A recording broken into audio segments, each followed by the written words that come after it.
ভরা মৌসুমেও চাঁদপুরের মাছ হাটে মিলছে না পর্যাপ্ত ইলিশ। সরবরাহ কমে যাওয়ায় শুধু ইলিশের দামই নয়, বেড়েছে ইলিশের ডিমের দামও। বর্তমানে প্রতি কেজি ইলিশের ডিম বিক্রি হচ্ছে ৬,০০০ থেকে ৬,৫০০ টাকায়। দাম বেশি হওয়ায় খালি হাতে ফিরছেন অনেক ক্রেতা।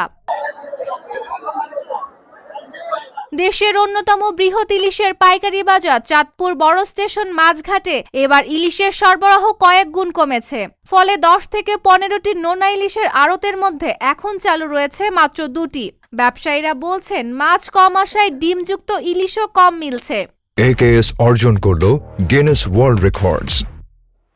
AKS আপনার ডিমের প্রচুর পরিমাণ চাহিদা, কিন্তু আপনার ডিমা মাছ না থাকার কারণেই আপনার ডিমের দামটা একটু বেশি।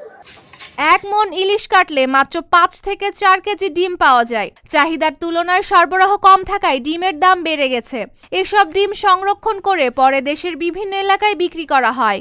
আমরা যে মাছ কেটে আমরা ডিমগুলো আলাদা বিক্রি করি, আর যে মাছটা কাটা হয় মাছগুলো আমরা আলাদা বিক্রি করি, অনেক সময় লোনা করি।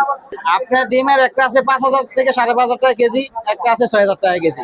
সাইজ বড় হইলে ৬,০০০, সাইজ ছোট ওইটা লেগে ৫,০০০ টাকা কেজি বা ৫,২০০ টাকা কেজি।